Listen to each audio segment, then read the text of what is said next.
Mrs. Riley, a strong and caring woman, had spent her life providing for her son, Simon, in hopes of receiving his love and attention in return. As she reached her 80th birthday, she eagerly prepared a special meal, hoping for a heartfelt visit from Simon.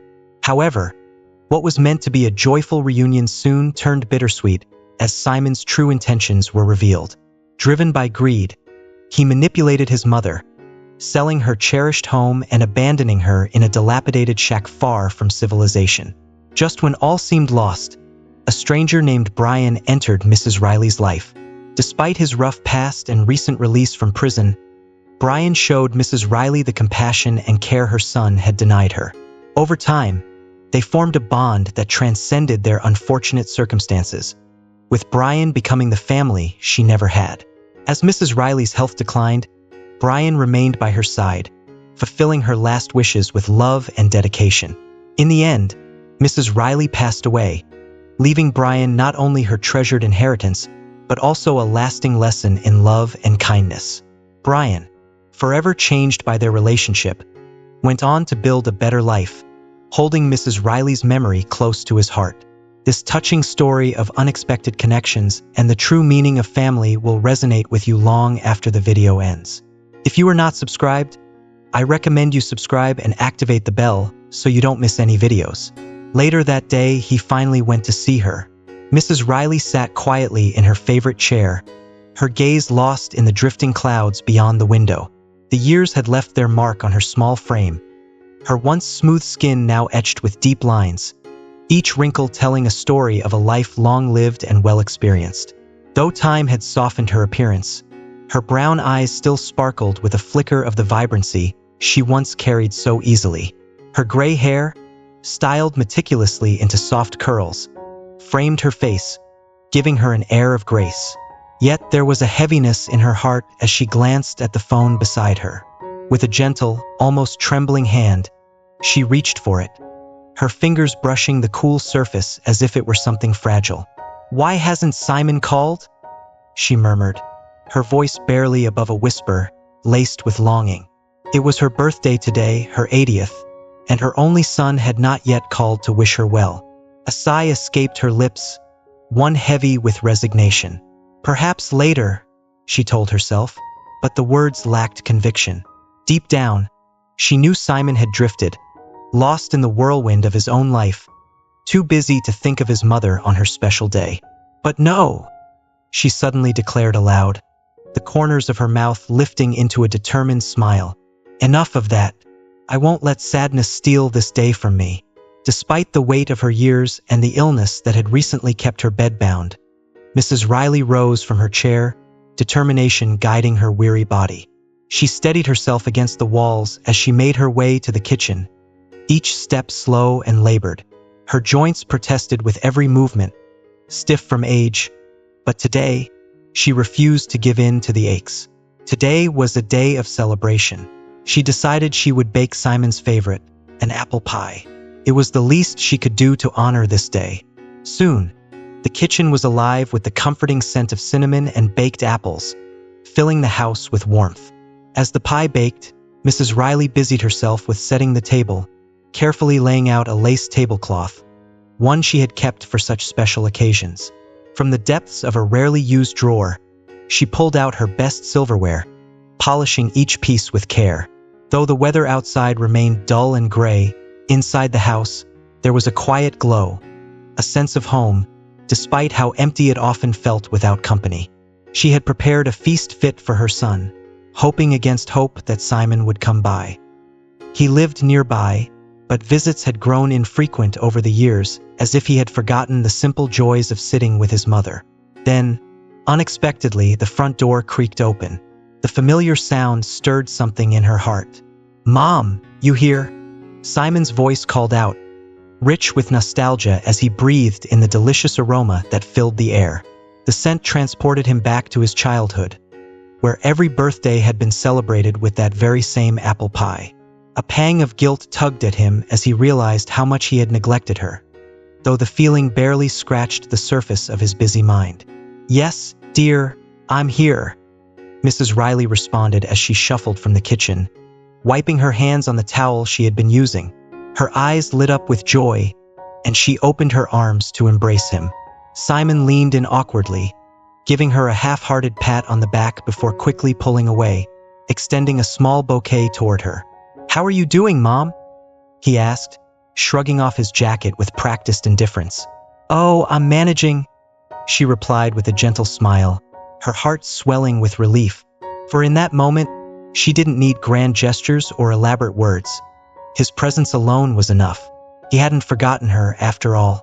Mrs. Riley had so much she longed to share with him, to speak of the years that had passed and to hear about the life he was living now. But Simon, barely noticing her presence, hurried straight to the kitchen, his mind elsewhere. "Oh, of course, you must be tired from the journey and starving," she said, her voice tinged with a mother's eternal concern, unable to see her son through a more objective lens. Over the years, Simon had grown accustomed to being the center of his mother's world, basking in her unwavering devotion. She had spared no expense for him, financing his costly education, gifting him cars, and providing money whenever he needed it. Perhaps, deep down, she had hoped that her endless sacrifices would be reciprocated with his love and affection. Instead, she had inadvertently nurtured a man who thought only of himself, a man who, at 40, had little to show for his life. Yet, in her eyes, Simon was never a disappointment. "Come, dear, the food is hot and ready, just the way you like it," Mrs. Riley called out, trailing after him into the kitchen. Simon glanced at the spread on the table with a mixture of skepticism and indifference. "Quite a feast," he muttered, sitting down with little enthusiasm. He had no idea how much effort it had taken his 80-year-old mother to prepare those simple dishes. Despite the ache in her bones and the exhaustion she tried to hide, she had poured all her love into every bite, hoping it would reach him somehow. For Mrs. Riley, the mere fact that Simon had visited filled her heart with overwhelming gratitude. She convinced herself that he was simply reserved, as boys often are, and that underneath it all, he surely appreciated her care and wisdom. "Try the pie, your favorite," she coaxed, a gentle smile lighting up her face as she placed a comforting hand on his shoulder. "Sure, I'll give it a go," Simon grumbled, barely masking his irritation. But she chose to overlook his tone, instead watching with quiet joy as he dug into the pie. It had been so long since she'd seen someone relish her cooking with such enthusiasm, and even this lukewarm reaction was enough to make her feel accomplished. "Is it good?" she asked, her voice brimming with hope. "Aha," was all he could muster in response, barely looking up. Each second spent in his company felt like a precious gift. "How have you been? Is everything all right?" she ventured, her voice gentle but laced with concern. Simon paused, looking at her as if trying to decipher her intentions. Seeing nothing but pure love on her face, he shrugged nonchalantly. "Everything's fine as always, but a little extra cash wouldn't hurt," he added, his tone casual but laced with an unmistakable hint of expectation. The subtle plea in his words unsettled Mrs. Riley, especially since she had only recently given him a substantial amount of money. "Yes, a little extra money wouldn't hurt me either. My entire pension goes to keeping this house in order," she replied, a slight shake of her head betraying the fatigue she tried so hard to hide. There was a time when Mrs. Riley was known as a force to be reckoned with, a woman of power, determination, and grace. She had climbed the ladder of success, holding leadership positions in numerous companies, her decisions shaping the future of many. Her perseverance, coupled with her remarkable social skills, made her a respected figure in the city. "I'm truly impressed by your strength. Not many women reach such heights," the mayor had once remarked at a grand social event, his admiration evident. "There's nothing more valuable than success, wouldn't you agree?" She had responded with confidence, her words echoing the ambition that had driven her all those years. But time, relentless and unforgiving, does not spare even the strongest among us. As the years passed, Mrs. Riley felt the weight of her relentless pursuit of success. The desire for a moment of peace, a pause from the endless race for perfection, grew stronger within her. Finally, She made the difficult decision to step away from her career, choosing instead to embrace a quieter life. But by then, her family had already changed beyond recognition. Her son had long since left to live his own life, and the man she once loved seemed to have forgotten the happiness they had once shared. And then, just as silently as he had slipped away emotionally, her husband passed on, leaving her truly alone for the first time in her life. "Did you visit Dad at the cemetery?" Mrs. Riley asked suddenly, her voice trembling slightly. Simon was caught off guard and nearly choked on a mouthful of pie. He reached for his juice, gulping it down to dislodge the lump in his throat. "Mom, who brings up cemeteries at a birthday party?" he replied, trying to dismiss the uncomfortable topic. The mention of the cemetery stirred something deep within Mrs. Riley, a sorrow she had never fully allowed herself to face. The sudden loss of her husband 15 years ago had been a devastating blow. The man she had loved and shared her life with was gone, leaving behind an emptiness that seemed impossible to fill. The grief had driven her into a life of solitude, away from the social circles that once surrounded her. Now, her days were spent in the quiet confines of her home, where the only light came from the occasional visits of her son, her sole source of comfort in a world that had grown so cold. "Speaking of the house," Simon said, clearing his throat and breaking the heavy silence that had fallen between them. Mrs. Riley looked at him, surprised by the sudden shift in his tone, and noticed a gleam in his eyes, a gleam she knew all too well. It was the look he always had when something was on his mind, something he stood to gain from. A cold shiver ran down her spine. What could he be after now? She wondered, though she quickly pushed the thought aside, not wanting to ruin the fragile sense of happiness she had clung to for so long. Instead, she smiled warmly, her heart still aching with the hope that Simon had simply come to enjoy her company. But as Simon rose from the table and began to scrutinize the kitchen, Mrs. Riley's unease grew. "This is a natural stone, isn't it?" he asked, nodding toward the tiled floor. Mrs. Riley nodded, her heart sinking as she saw the growing interest in his eyes. "Yes, of course, your father and I chose the best materials," she replied, pride mingling with the dread creeping into her heart. "Well then," Simon murmured, stretching his arms as if shaking off his reluctance. He pulled a small notebook from his pocket and began to wander around the room, jotting down notes, his expression one of increasing fascination. He examined the cabinets, checked the walls, and soon moved into the hallway, where he measured the doors and furniture with a tape measure he had produced from his pocket. "That sofa is leather, right?" he asked, his voice betraying a greedy interest. "Yes, it is," Mrs. Riley replied, her voice now tinged with anxiety. "How much did it cost?" Simon pressed on. "I don't remember. Why do you ask?" she inquired, her worry mounting as her question was met with silence. Simon continued his inspection, scribbling down every detail as if he were trying to create a meticulous inventory of the entire house. "What are you doing, Simon?" Mrs. Riley asked, her voice quivering with concern. "Just checking things out," he replied dismissively, waving off her question as he continued his relentless survey of every nook and cranny. The pages of his notebook filled rapidly, and with each new entry, Simon's expression grew more satisfied, as if he had stumbled upon a hidden treasure trove. "Are you planning to renovate the house?" Mrs. Riley asked, trying to make sense of his behavior. No need for that," Simon responded quickly. The house was in pristine condition, a testament to the care and money she and her late husband had invested in it over the years. There was no reason to change a thing. "Mom, there's something I need to talk to you about," Simon finally said, his voice carrying an unfamiliar weight. He hesitated, his eyes darting around as if searching for the right words. But Mrs. Riley didn't need him to speak. She already knew. She could feel it in the pit of her stomach, the dread she had been trying to ignore all evening. "Are you in some kind of trouble?" she asked, her voice shaking as she feared the worst. "Not exactly trouble, just a bit of a financial snag," Simon said, forcing a smile that didn't reach his eyes. "I'm in some debt, and I promised to sell the house to cover it." His words hit her like a physical blow. But how could you, Simon? This house is our home, a place full of memories. Where will I go? Are you planning to take me with you? Mrs. Riley's voice broke as tears welled up in her eyes. The betrayal she felt was overwhelming, cutting through her like a knife. She had given him everything, and now he wanted to take away the one thing she had left, her home. After hanging up the phone, Gabriel found himself lost in thought, his gaze fixed on the sprawling, chaotic cityscape of Buenos Aires just outside his office window.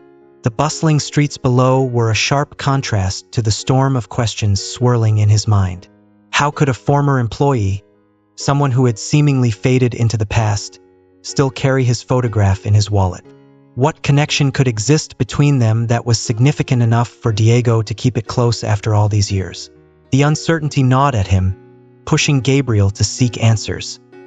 He abruptly left his office, his usual calm demeanor replaced by an air of urgency.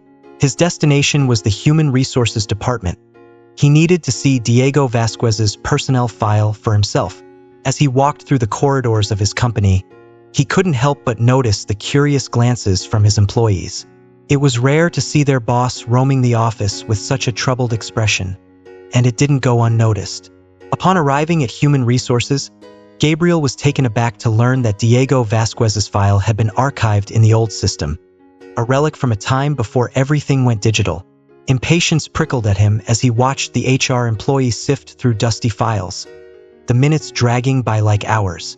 Finally, the folder was handed to him, and he opened it with a mix of dread and anticipation. The first page revealed Diego Vasquez's photo, a man of average appearance, with dark hair and a tentative smile that seemed to hide more than it revealed. Gabriel studied the photograph intently, searching for any flicker of recognition, any hint of a connection that might explain Lucia's confusion. But there was nothing familiar in that face, nothing that jogged his memory. He read on, absorbing every detail with growing unease. Diego had worked at the company for 5 years, from 2008 to 2013, and his record was exemplary. He had received outstanding evaluations and multiple accolades for his dedication and performance. Yet what stood out most to Gabriel was the abrupt and unexplained reason for Diego's departure. A sudden, voluntary resignation with no clear explanation. Gabriel's brow furrowed in deep concentration as he struggled to recall anything at all, about Diego Vasquez.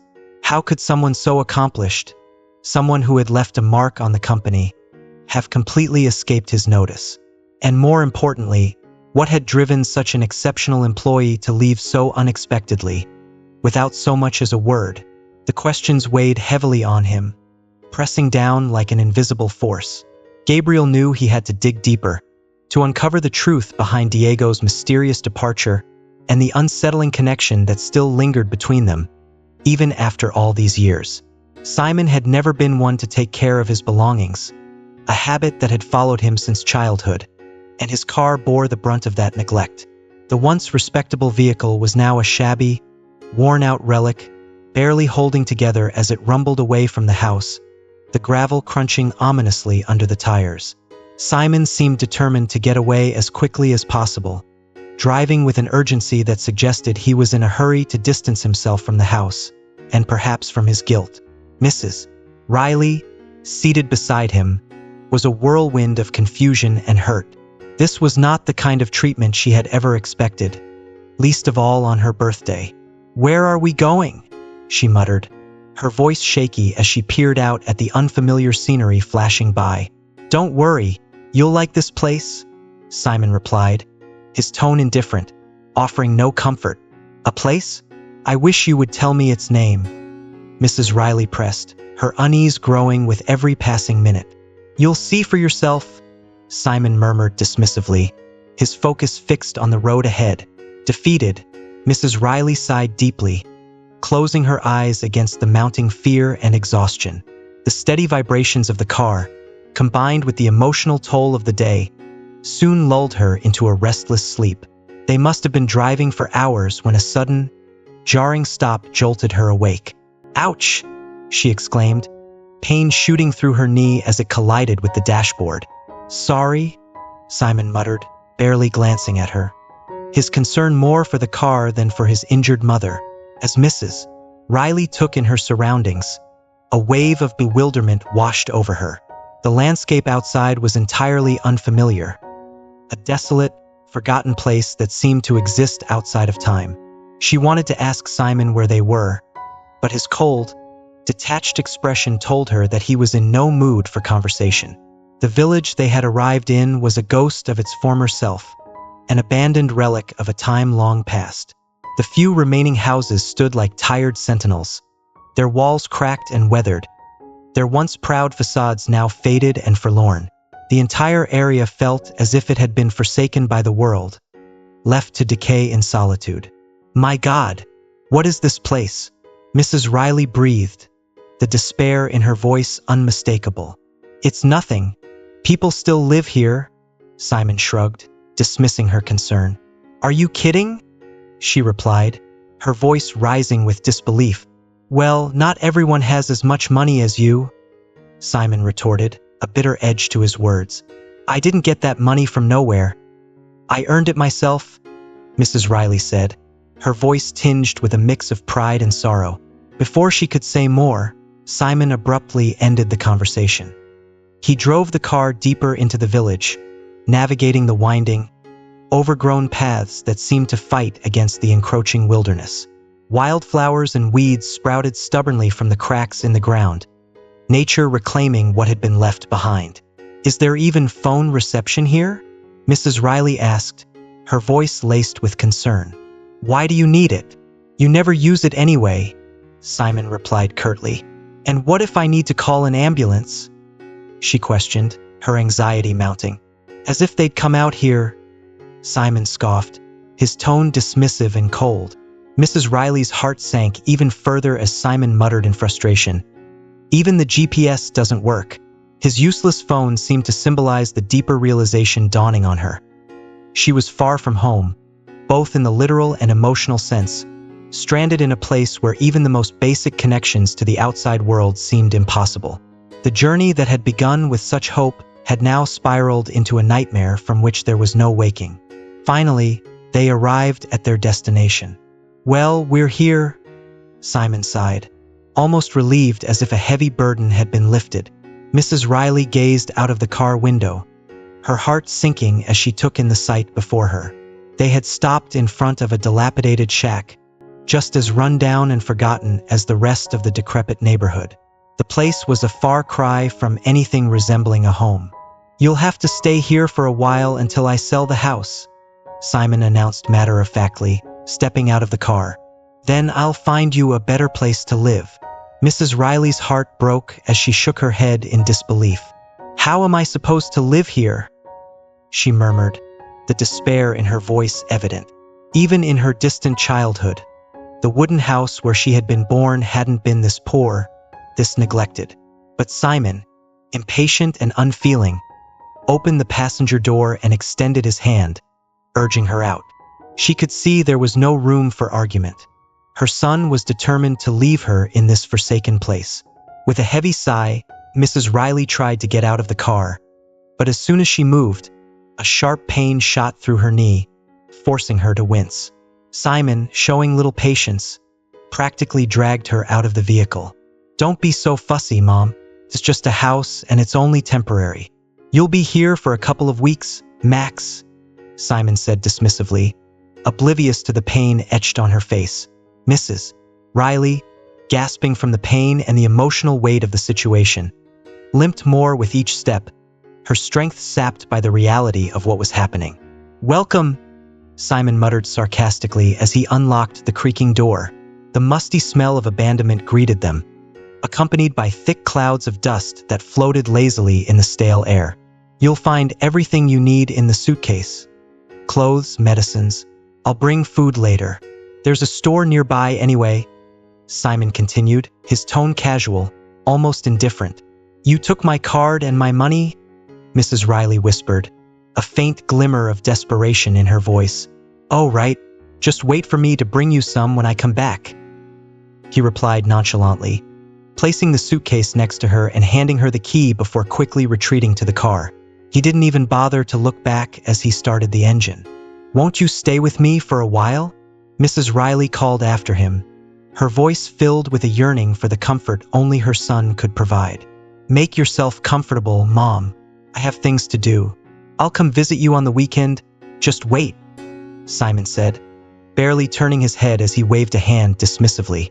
The car roared to life, the engine sputtering as it kicked up a cloud of exhaust.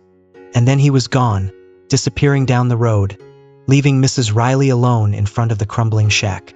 Mrs. Riley stood there for a long moment, a bitter smile tugging at her lips as she took in her new surroundings. Dust hung thick in the air, tickling her nose, and her knee throbbed with a dull, relentless pain. Tears welled up in her eyes as the reality of her situation settled in.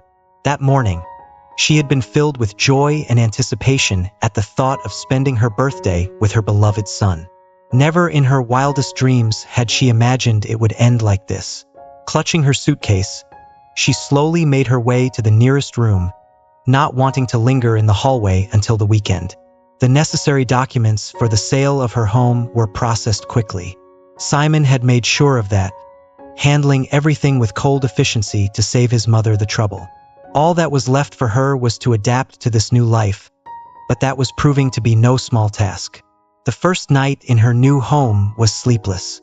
The mattress on the old rickety bed was as hard as stone, offering no comfort to her aching body. Old age was difficult enough, but here, there wasn't even a semblance of the warmth and security that a retiree needed. Could my son do this to me? Mrs. Riley thought as she tossed and turned, her heart heavy with sorrow and disbelief. As the days turned into weeks, she learned from the few neighbors in the forgotten village that Simon had bought this decrepit house from a swindler for next to nothing. It was clear now, this place was never meant to be temporary. Simon would appear on weekends, as promised, but only to drop off a few bags of cheap groceries before leaving as quickly as he had come. "Sorry, I can't stay. I have a lot to do," he would say in passing, not even bothering to hide his disinterest. Each time he left, Mrs. Riley was left standing in the doorway, watching the taillights of his shabby car disappear into the distance, wondering how the son she had loved so deeply could treat her with such cold indifference. The loneliness, the abandonment, it all weighed heavily on her fragile heart, and every night she wondered if she would ever see the warmth of a real home again. "At least have some tea before you go," Mrs. Riley's voice wavered, tinged with a quiet plea as she watched her son prepare to leave. Her hands trembled slightly, not from age, but from the sinking realization that this was all she could offer him now. A simple cup of tea, a fleeting moment of togetherness. "I don't have time, Mom. I'll come back later," Simon responded, his tone curt, devoid of the warmth she so desperately sought. He didn't even meet her gaze as he pulled the door closed behind him, leaving her alone once again in the cold, empty house. The sound of the door shutting echoed in the silence, amplifying the emptiness that had settled over her life. She stood there for a moment, staring at the door, hoping it might open again, that Simon might come back inside. But the seconds ticked by, and it remained closed. Days turned into weeks, and Simon's promise of returning became just another empty reassurance. He did not come back, not even once. Instead, he sent her money now and then, a cold, impersonal gesture that felt more like a transaction than an act of love. Alone in the dilapidated shack, Mrs. Riley slowly began to adjust to her unfortunate circumstances. But every morning, as she forced herself out of bed, her legs protested with sharp, persistent pain. The ointment she had brought from her old home was nearly gone, and the thought of enduring the aches without it filled her with dread. To make matters worse, she had no idea where the nearest pharmacy or town was located, let alone how she would get there on her own. "I'm almost out of tea, too," she muttered to herself one dreary afternoon, staring into the bottom of her cup. It was a small detail, but in her isolated world, it felt like another blow. The store wasn't far. She knew that much, but with her aching joints and limping gait, the short journey could easily take all day. The mere thought of it exhausted her, yet she knew she would have to make the trip soon, whether she liked it or not. Just as she was contemplating how to muster the strength for the trek, a strange noise startled her out of her thoughts. The front door latch clicked as if someone had turned a key, and then the rusty hinges groaned loudly in protest as the door swung open. Mrs. Riley froze on her stool, her heart pounding in her chest. Who could it be? Thieves wouldn't bother with a key, would they? Panic gripped her as she considered the possibility that Simon had finally returned. But surely she would have heard his car approaching. The footsteps that followed were deliberate, confident, and unmistakably heavy. They echoed through the old wooden floors, creaking ominously as they made their way toward the kitchen. Each step sent a jolt of fear through her, but she couldn't bring herself to move. "What's going on here?" A deep, unfamiliar voice demanded as a man appeared in the doorway, his eyes narrowing as he took in the sight of her sitting there. "Hello?" Mrs. Riley managed to stammer, her voice barely audible over the sound of her racing heartbeat. The man who stood before her made her skin crawl with an instinctive fear. He appeared to be around 25 years old, tall and lean, but with a wiry strength that was evident in the tension of his muscles beneath his windbreaker. His eyes, dark and piercing like burning coals, seemed to see right through her, stripping away her defenses and leaving her vulnerable and exposed. There was something in his gaze, something cruel and hardened, that spoke of a life far removed from anything Mrs. Riley had ever known. The somber expression on his face was tinged with a dark intelligence, the kind that comes from witnessing too much, too soon. Her eyes flickered down to his hands, noticing the prison tattoos that snaked up his arms. The sight of them sent a chill down her spine, her mind racing as she tried to comprehend how this man had ended up in her home. "Are you trying to steal something here?" he asked, a half-smile curling at the edges of his lips, though there was no humor in it, only a cold, calculating edge. No, my son bought this house for me," Mrs. Riley replied, summoning every ounce of courage she had left. Her voice was steadier now, though her hands remained clasped tightly in her lap, betraying her fear.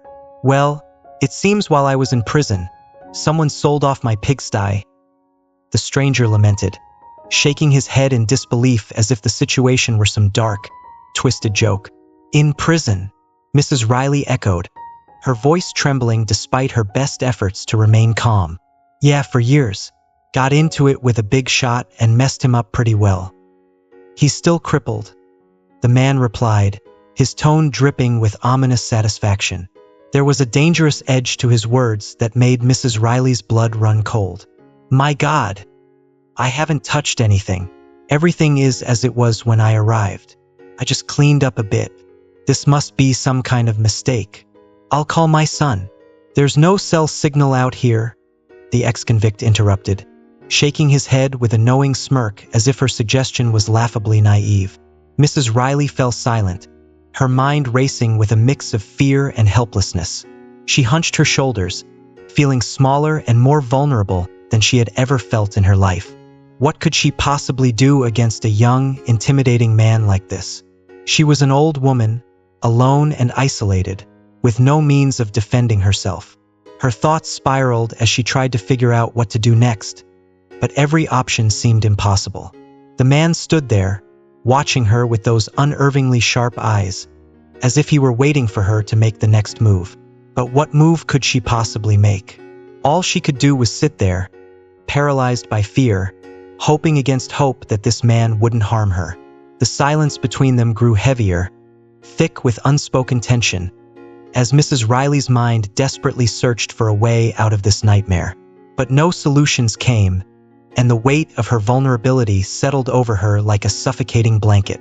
As the moments stretched on, the man finally spoke again, his voice low and menacing.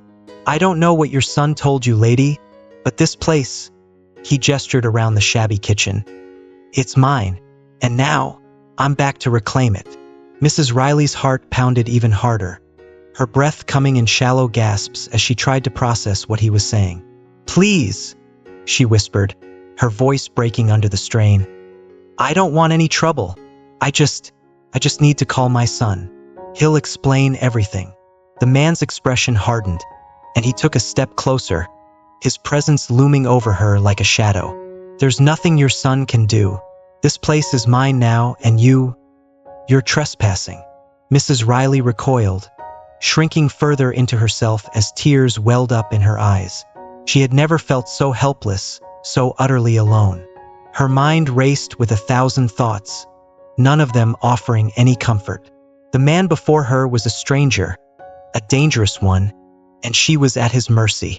What would happen next? Would he throw her out? Would he do something worse? The silence stretched on, thick and suffocating, as Mrs. Riley waited for the next terrifying moment to unfold. "I'm sorry," Mrs. Riley said in a low, trembling voice, her eyes cast down as if searching for some hidden strength within herself. "I have nowhere to go. My home is far away, or rather, it was far away. Could you at least wait in the garden, on the chair, until my son arrives while we figure out what to do?" The stranger, his name still unknown to her, frowned deeply, his brows knitting together as her words seemed to stir something dark within him. For a moment, Mrs. Riley's fear escalated, imagining the worst, that this man might react violently, ending everything with a single blow. She even closed her eyes, bracing herself for the inevitable. But instead of the feared assault, she heard the sound of the chair creaking as the man sat quietly beside her. "Don't be afraid," he said, his voice unexpectedly softening as if he could sense the terror radiating from her. "What kind of beast do you think I am, to throw you out on the street?" His tone was gentle now, almost soothing. "My name is Brian. Don't assume that just because I've been in prison, I'm necessarily a murderer." Mrs. Riley opened her eyes slowly and cautiously and looked at him with a mix of fear and curiosity. Brian tried to smile, though it seemed an effort for him, his face more accustomed to frowning. He raised his hands in a gesture of peace, showing her that he meant no harm. In the dim light, she noticed that, despite the hard lines etched into his features, there was something pleasant, even handsome, about him. Yet, she could tell he was not a man used to kindness. It was as if he had to force it, like someone wearing a new, unfamiliar coat. "Would you like some tea?" Mrs. Riley asked, her voice still cautious, as if testing the waters.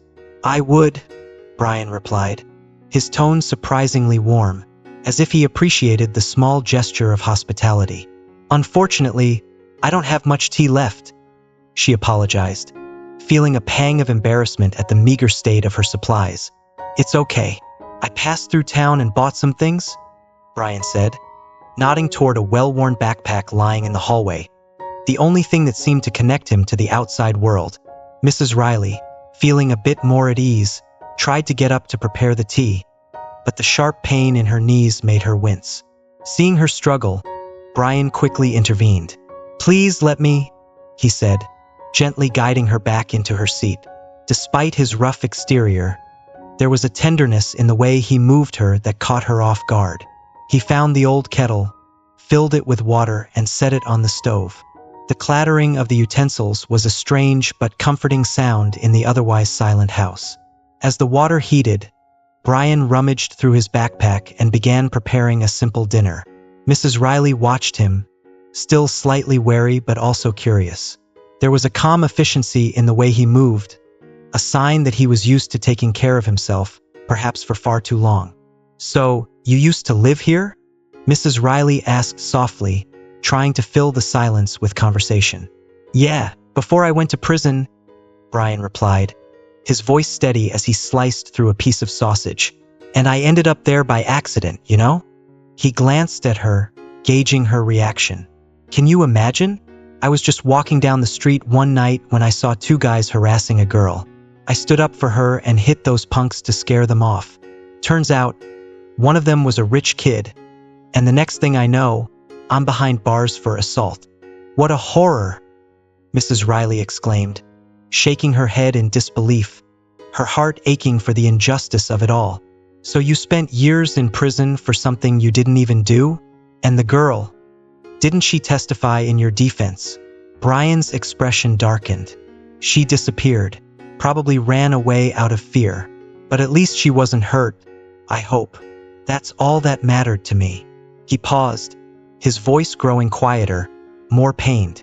"And my fiancée, Megan, the one I thought I'd spend my life with, she only visited me twice. Then one day, she handed me some papers to sign and told me it was nothing important. I was too blind to see what was happening. She sold the house right out from under me and moved on with her life. That's terrible, Mrs. Riley said, her voice filled with genuine sorrow. It's all illegal, isn't it? Surely there's something you can do. Brian sighed, a heavy sound filled with years of resignation. Of course it's illegal, but what can I do? If it goes to court, they'll believe her over me, an ex-convict. I've already served 4 years, and that's a stain you can't wash off. Mrs. Riley's heart went out to him.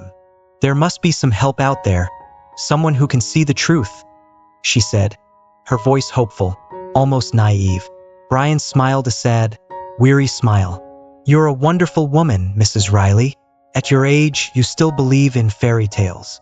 As they finished their simple dinner, the night had fully settled in, casting long shadows across the small living room where they now sat. The silence between them was filled with the unspoken tragedies of both their lives.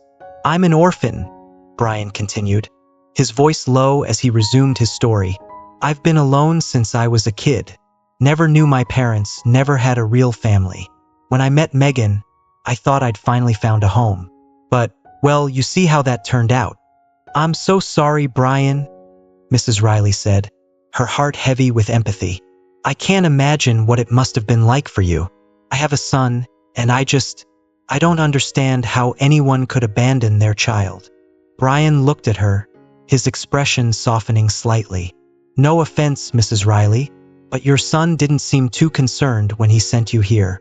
It's just temporary, she replied, a hint of desperation in her voice as she clung to the belief that Simon would return for her.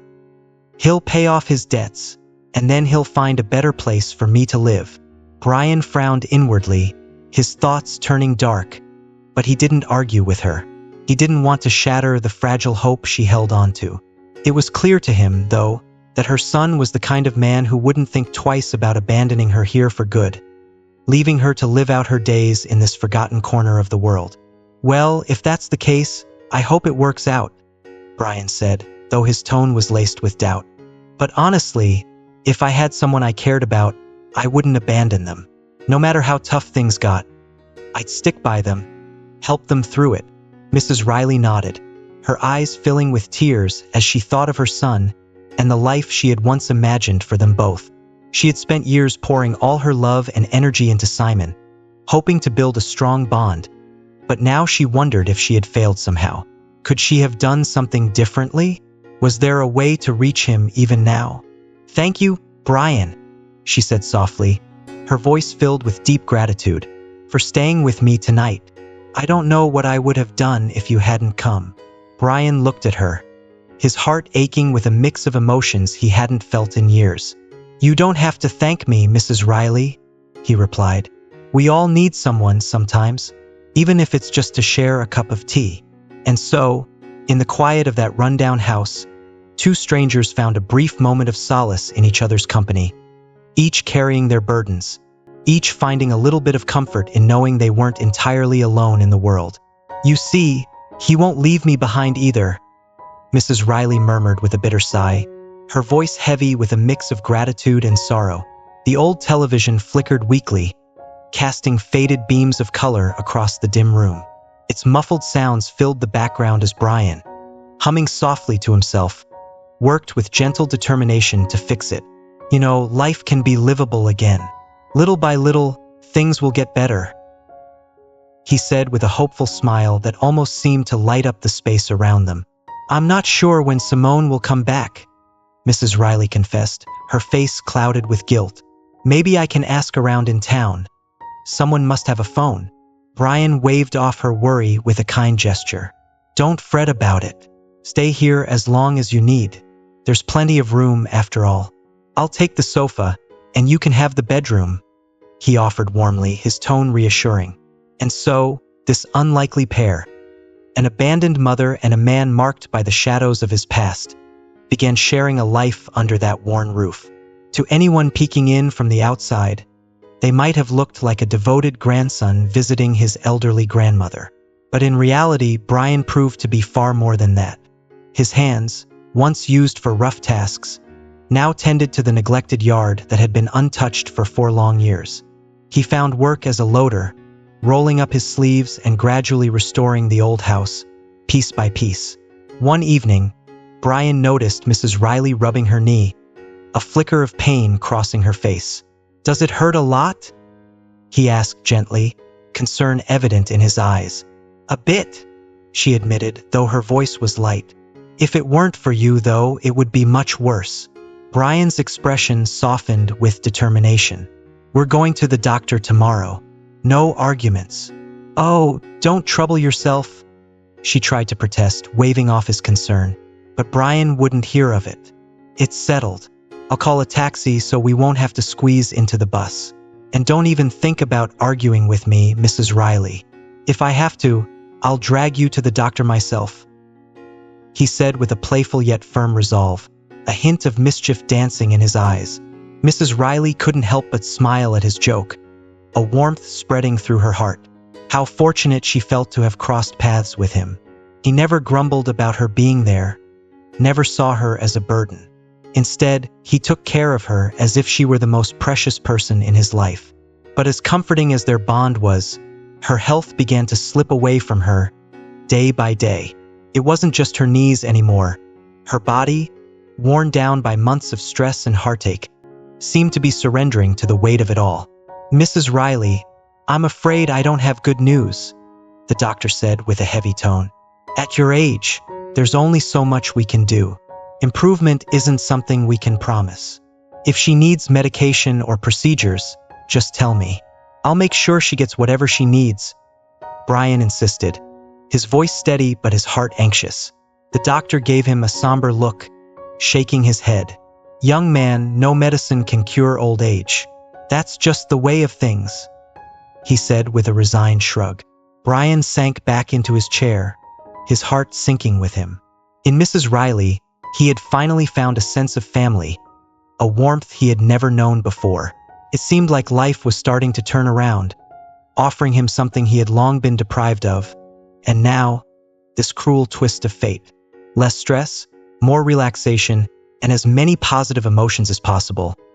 The doctor added, handing Brian a prescription for pain relievers, though the weight of the situation couldn't be dulled so easily. Brian helped Mrs. Riley prepare to leave, his hands gentle yet firm as he supported her fragile arm.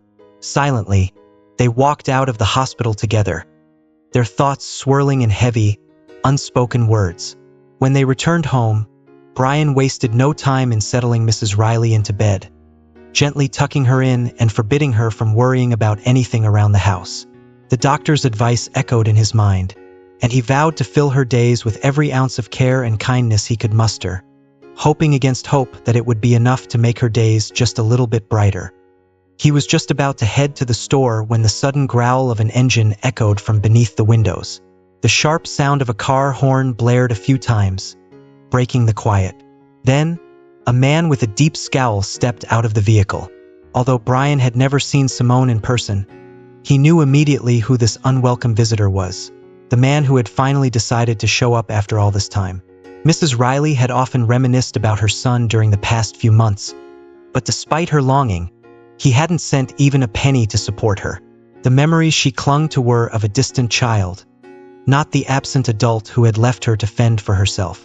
"Good afternoon," the uninvited guest greeted coolly, his voice void of warmth as he approached the porch.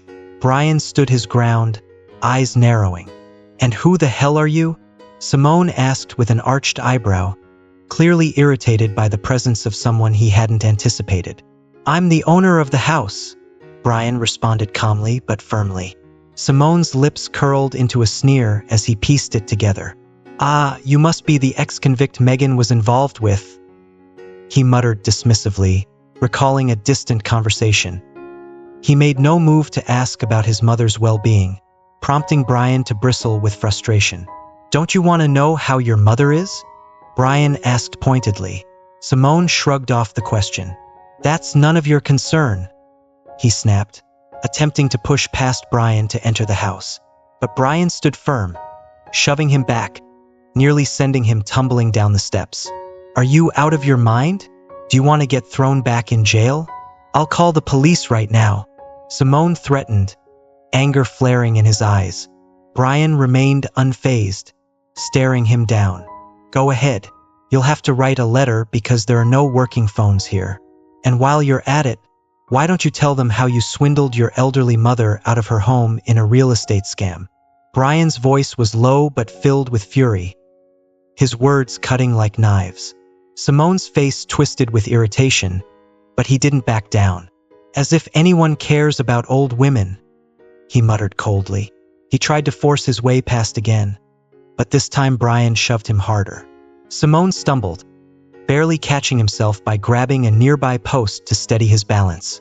Inside the house, Mrs. Riley, having heard the commotion, approached the window. Her heart sank as she recognized her son's voice and the harshness of his words. Simone, stop this fighting, she called out desperately, throwing open the window. Simone's expression softened slightly at the sound of his mother's voice. Hello, Mom, he said, his tone suddenly dripping with false warmth. You better tell your little guard dog to let me in. I've come to take you back. You sold the house months ago, remember? Mrs. Riley hesitated, her voice trembling.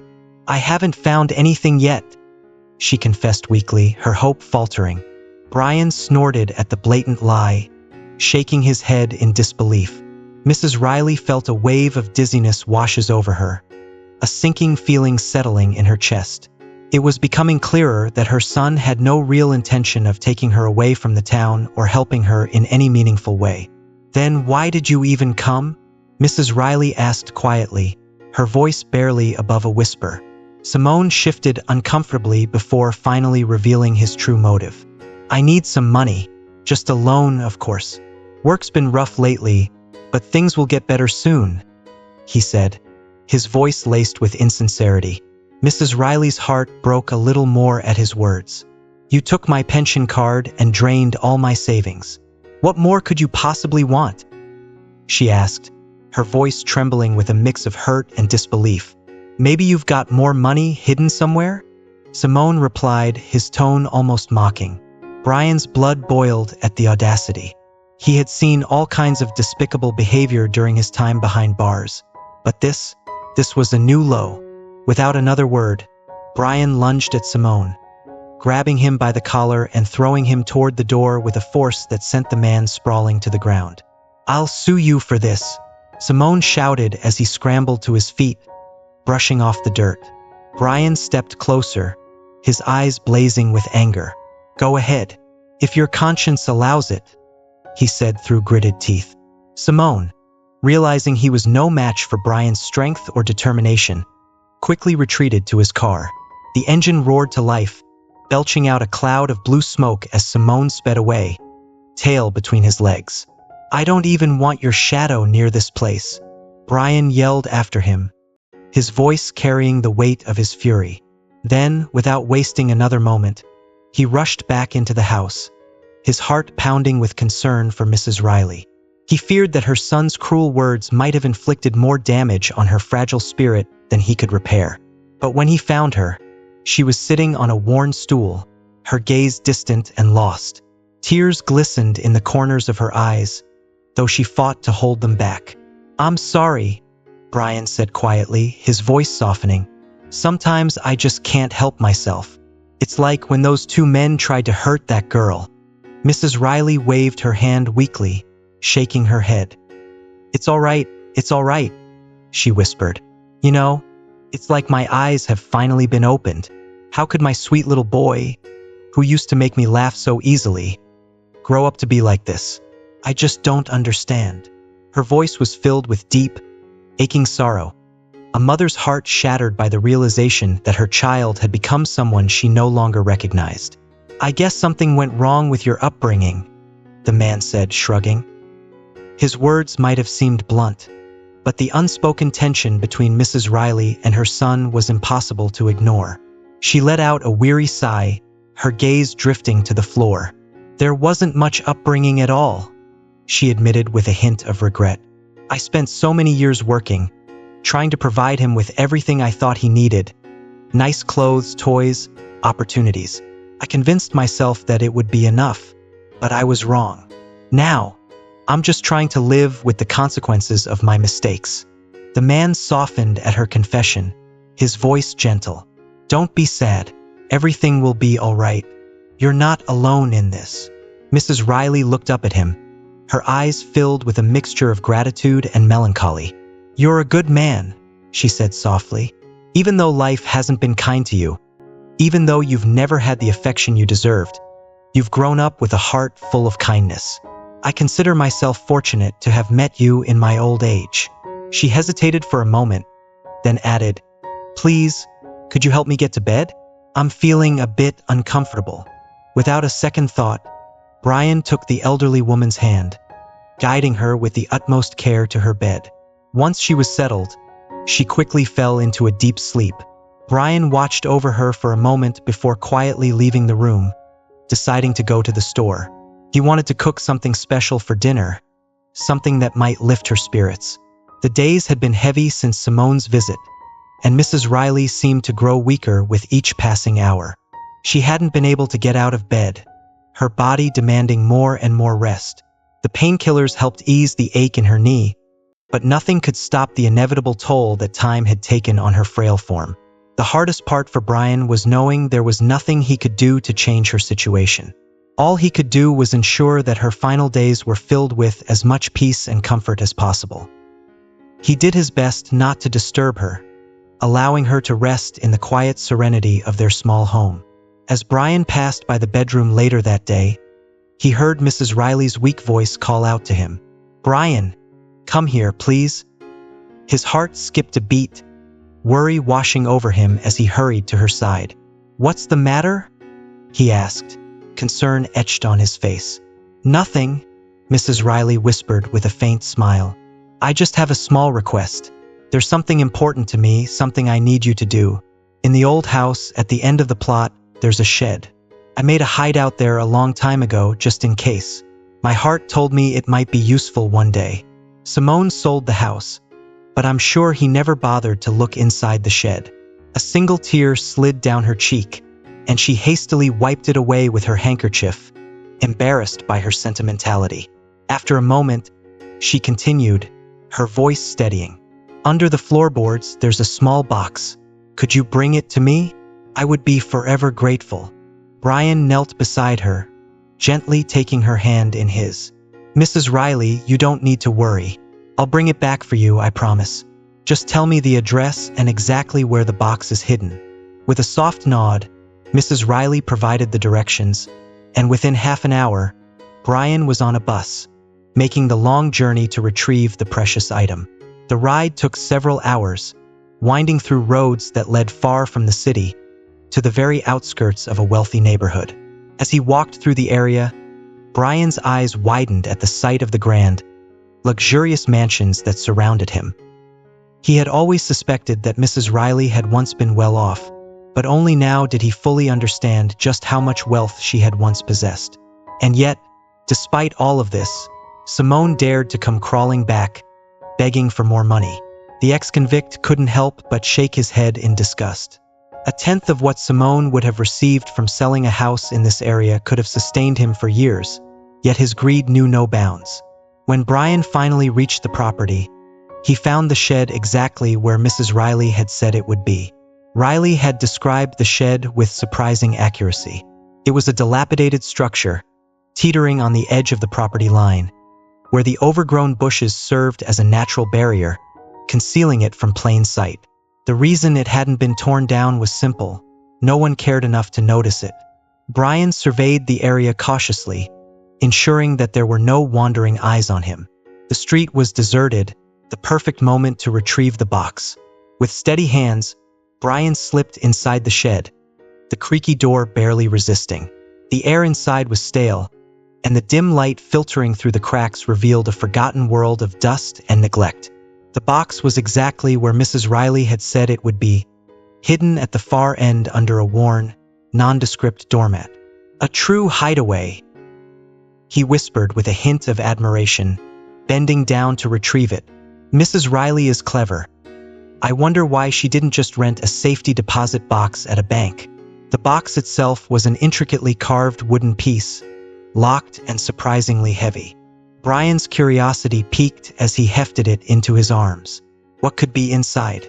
He had initially assumed it contained sentimental items like old letters or photographs, but by the weight of it, it was clear that whatever lay within wasn't paper.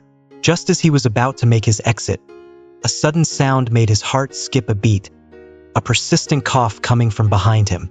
"I thought I was imagining things," said a voice. Brian spun around to find a man standing near the entrance of the shed. He was middle-aged, with neatly combed hair and thin-rimmed glasses that lent him an air of seriousness. The man's scrutinizing gaze bore into Brian as though weighing what kind of trouble he was about to cause. Brian quickly realized how suspicious he must have looked, clutching a mysterious box in the middle of a rundown shed. "I'm not a thief," he blurted out, desperate to explain himself. "Oh? Then what would you call it?" the man asked, his voice cool and skeptical as he pointed to the box Brian held tightly in his hands. Brian swallowed hard. "Let me explain," he began. "I was sent here by the former owner of the house, Mrs. Riley. She had something important hidden here that she couldn't take with her when she moved. She asked me to retrieve it for her." The man didn't seem convinced. He crossed his arms over his chest, his expression unwavering. "That's quite a story, but it doesn't hold much weight," he said flatly. "The man who sold me this house, Simone, claimed that his mother passed away a long time ago." Brian's heart sank. He had known Simone was a liar, but to claim his mother was dead? The audacity was staggering. "That's not true," Brian replied firmly.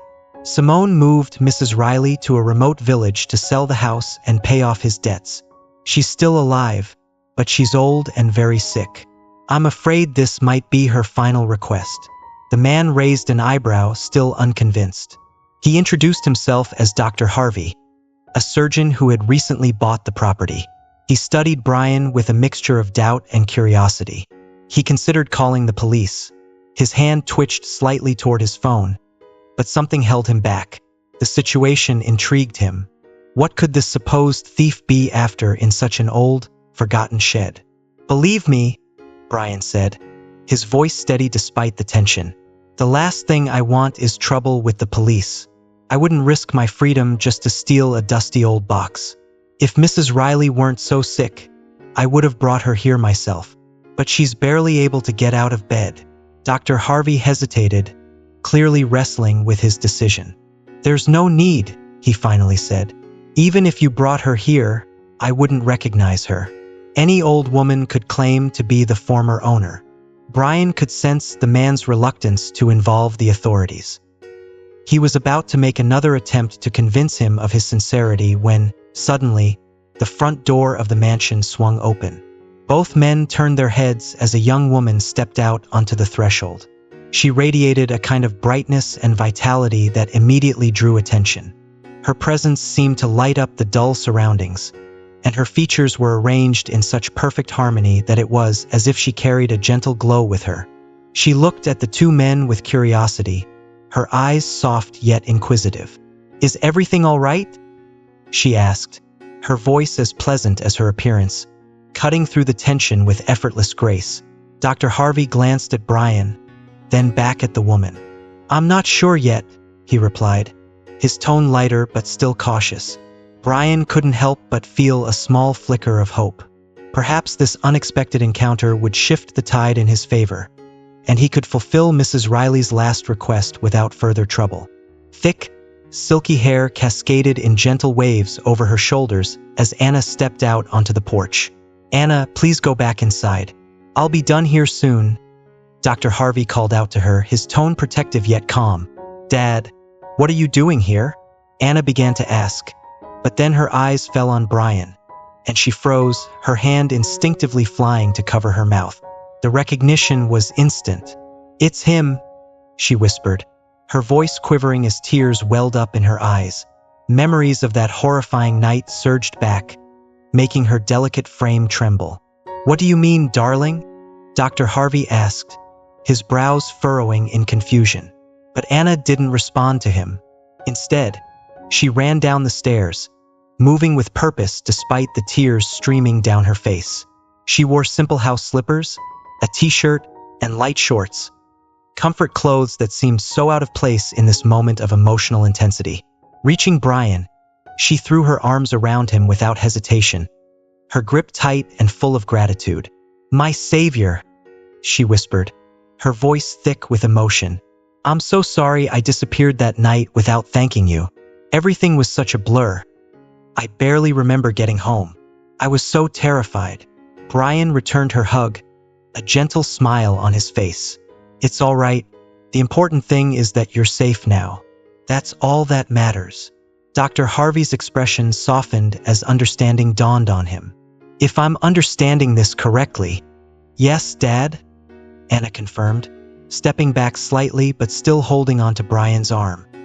"He's the one who saved me from those thugs in the alley. If he hadn't shown up, I don't even want to think about what might have happened." Turning to Brian, she added, "By the way, what's your name?" "Brian," he answered simply, his voice steady despite the attention. Dr. Harvey's face was a mix of gratitude and guilt. "Thank you, Brian. If it weren't for you, who knows where my daughter would be now?" Brian shrugged, downplaying his role. "It's a long and unpleasant story," he said, a trace of bitterness in his voice. "Those men turned out to be sons of wealthy parents. They accused me of attacking them, and I ended up serving 4 years in prison for something I didn't do. I was only recently released. After that, I met Mrs. Riley, the former owner of this house, and she sent me here on an errand." Anna's face paled as she absorbed the weight of his words. "I had no idea," she said softly, her voice trembling with regret. "I owe you so much. If I had known what happened to you after that night, I would have done everything in my power to get you out of that nightmare." Dr. Harvey placed a hand on Brian's shoulder, his gratitude palpable. "Come inside," he offered. "It's getting chilly out here. At the very least, we can offer you some tea, and you can tell us more." Brian hesitated, his thoughts drifting back to Mrs. Riley, who was alone at home. "I'd like to go back. Mrs. Riley needs me. I don't want to leave her by herself for too long." Dr. Harvey smiled kindly, his determination matching his daughter's. "Don't worry, I'll drive you home myself, but we must find some way to properly thank you first." Anna gently tugged on Brian's hand. "Please, just for a little while. You deserve at least that much." Reluctantly, Brian allowed them to lead him into the house. Once inside, he found himself seated at a cozy table, a warm meal spread before him. Despite feeling out of place, he accepted their hospitality out of respect. He told them about the hardships he had faced, carefully avoiding the more harrowing details so as not to disturb Anna, who was already emotionally fragile. Anna listened intently, her heart breaking with every word. "What a nightmare you've lived through," she whispered, shaking her head in disbelief. "Sometimes, the people who should be there for you the most are the ones who abandon you, while strangers are the ones willing to risk their lives for you." Dr. Harvey nodded solemnly. "What you've endured shouldn't go unpunished, Brian. I'll make sure Simone is held accountable for what he's done. People like him need to be dealt with." Brian checked his watch, his sense of urgency returning. "I appreciate that, truly, but Mrs. Riley is alone, and I can't leave her for too long. I'd be happy to visit again another time, but right now, I need to get back to her." Dr. Harvey stood up from the table, understanding the young man's concerns. "Of course, as I promised, I'll take you home now." Anna embraced Brian one last time before he left. "Goodbye, my savior," she said softly, pressing a small slip of paper into his hand. "Here's my phone number. Don't disappear on me again. All right?" Brian chuckled lightly, touched by her concern. "I won't," he promised, tucking the paper into his pocket as he followed Dr. Harvey outside. He climbed into the elegant car, grateful for the ride but eager to return to Mrs. Riley. Dr. Harvey seemed to sense Brian's unease and drove with purpose, keeping the car at the edge of the speed limit. When they finally arrived, Brian's heart lifted at the sight of the familiar little house. A soft glow from the window revealed that Mrs. Riley had left a small bedside lamp on, likely waiting for his return. "Would you like to meet her?" Brian asked as they pulled up. "Of course," Dr. Harvey replied, And I'll check on her health as well." They stepped out of the car and entered the modest home. Dr. Harvey's eyes took in the humble surroundings, his mind turning over thoughts of his own as he prepared to meet the woman who had unknowingly connected them all. Brian immediately rushed to the bedroom, his heart pounding. "I think she's asleep," he whispered as he approached Mrs. Riley, who appeared to be resting, her frail body half propped on the pillows. Her eyes were closed, and in the delicate grip of her right hand, she clutched a pen. The room was still, the air heavy with a silence that felt different. Final. Brian carefully placed the box he had retrieved from the shed on the bedside table and reached for the lamp, intending to turn off the light. But before he could, Dr. Harvey gently placed a hand on his arm. "Wait," the surgeon whispered, his voice calm but grave. Dr. Harvey leaned closer to Mrs. Riley, inspecting her face before carefully pressing his fingers to the pulse point on her neck. Brian watched anxiously, dread creeping into his chest. "What are you doing?" he asked, his voice barely above a whisper, not wanting to disturb the peace. The surgeon sighed deeply and shook his head. "We arrived too late. She's gone," he said, his tone filled with quiet sympathy. Brian stared at him in disbelief. "What do you mean?" he asked, refusing to accept what he had just heard. The words felt unreal, impossible. Dr. Harvey met his gaze with sadness. "No pulse, no breath. She passed away peacefully, Brian. It seems it was simply her time." Brian felt the world tilt beneath him as he sank onto a nearby stool, his mind reeling. He had known this day would come and had tried to prepare himself for it. But now that it had arrived, the grief hit him like a tidal wave. He had shared so much with Mrs. Riley, and the thought of her being gone was unbearable. "How could this be?" he murmured bitterly, the words barely escaping his lips. Dr. Harvey remained close, understanding the weight of Brian's emotions. He noticed something on the bedside table and gently picked up a yellowed sheet of paper. "Look, I think this letter is for you," he said quietly, handing it to Brian. Brian stared at the letter in confusion. "What?" he asked, his mind struggling to focus. "A letter for you," Dr. Harvey repeated, offering him the note that had been placed under the lamp.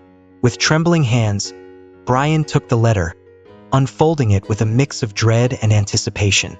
The handwriting was delicate, yet firm, and as Brian read the words, they seemed to echo directly into his soul. "Dear Brian, I want to write you this letter to convey my deepest and most sincere feelings of love and gratitude.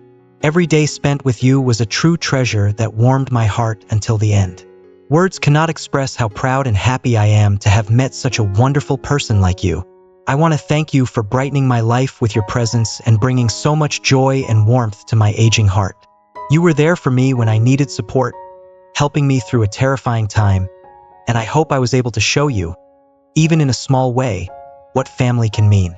Please know that no matter where I am, my love will always be with you. Never forget that you are a special and unique person, capable of bringing so much goodness to this world. Don't let the weight of your past cloud your present, and please, smile more often. I leave you my humble inheritance. The key to the box is on the table next to this letter. Open it and use its contents as you see fit. With all my love and affection, your grandmother." Brian's vision blurred as the last lines of the letter reverberated in his mind. He couldn't hold back the flood of tears that followed. Turning away, he faced the wall, trying to compose himself, but the grief was too raw, too overwhelming. Dr. Harvey remained silent, but he stayed close, placing a comforting hand on Brian's shoulder. He knew he was witnessing a deeply personal moment, but was grateful he could be there to offer support, however small. They sat there quietly, the room filled with an unspoken understanding. After a long pause, Brian wiped his eyes and reached for the small key Mrs. Riley had mentioned. His hands were still trembling as he inserted it into the lock of the box. The soft click of the latch seemed impossibly loud in the stillness of the room. When Brian finally lifted the lid, what he saw inside took his breath away. Nestled within the box was a collection of gleaming gold, silver, and precious stones, a wealth he had never imagined.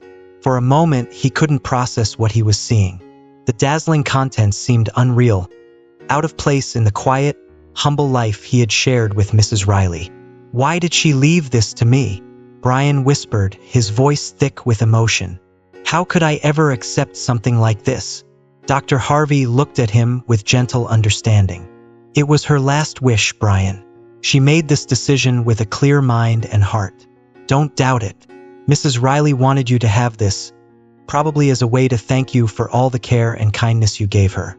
If I could trade all this for her health, even just for a few more days, I would. But everyone's time comes." Brian nodded, tears still streaming down his face.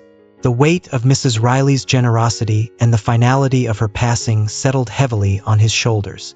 He knew that the love she had shown him was more valuable than any material possession, but he also understood that this gift was her way of ensuring he had a future, free from the burdens of his past. Dr. Harvey stayed with him, quietly offering his presence as Brian began to process the overwhelming grief, gratitude, and loss. Together, they sat in the dimly lit room, the bond between them forged in the crucible of shared sorrow and newfound understanding. "Don't hold on to her too tightly. Let her go to a better place," Dr. Harvey said gently, his voice steady and reassuring. "Continue living, and keep the memory of such a beautiful soul close to your heart." Brian nodded, unable to find the words to fully express his emotions. He was immensely grateful that Dr. Harvey had been there with him during such a profoundly difficult moment. The doctor's quiet presence had made all the difference. "I believe Mrs. Riley spent her entire life gathering these treasures," Dr. Harvey continued thoughtfully, "but she didn't trust her irresponsible son to handle them. You, on the other hand, can honor her memory by treating them with dignity. Don't be afraid to accept her gift, Brian. It would have brought her joy to know that what she left behind is being used to bring happiness to someone who truly deserves it." With this perspective in mind, Brian took the responsibility of organizing a beautiful and dignified funeral for Mrs. Riley. He ensured that everything was done with care and respect, inviting neighbors and the few relatives Dr. Harvey had managed to track down through his connections. The only person who wasn't contacted was Simone. Brian couldn't bring himself to forgive him for the way he had treated his mother, and he knew that inviting him would only cause more harm. After the funeral, Simone did what Brian had feared most. He obsessed over the lost inheritance. He even attempted to sue, desperate to claim what he believed was rightfully his. But Dr. Harvey stood by Brian's side, defending him and ensuring that Simone was put in his place. In the end, Simone was left with nothing but his bitterness, gnawing at his resentment toward the world. 2 years passed. Brian's life had transformed in ways he never could have imagined. Every month, he made the journey to the cemetery to visit Mrs. Riley's grave, paying tribute to the woman who had changed his life. He would kneel by her gravestone, sharing stories of his progress and the good fortune that had followed him.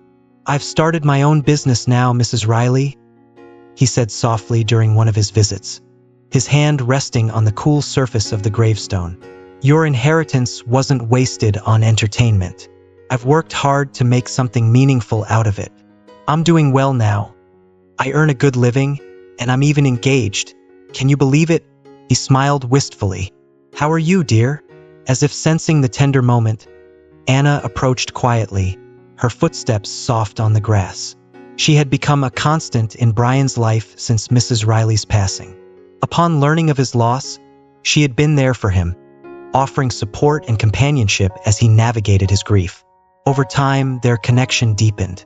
They talked often, shared their thoughts, and without even realizing it, they had fallen in love. "Don't be sad," Anna said gently as she placed a comforting hand on Brian's shoulder.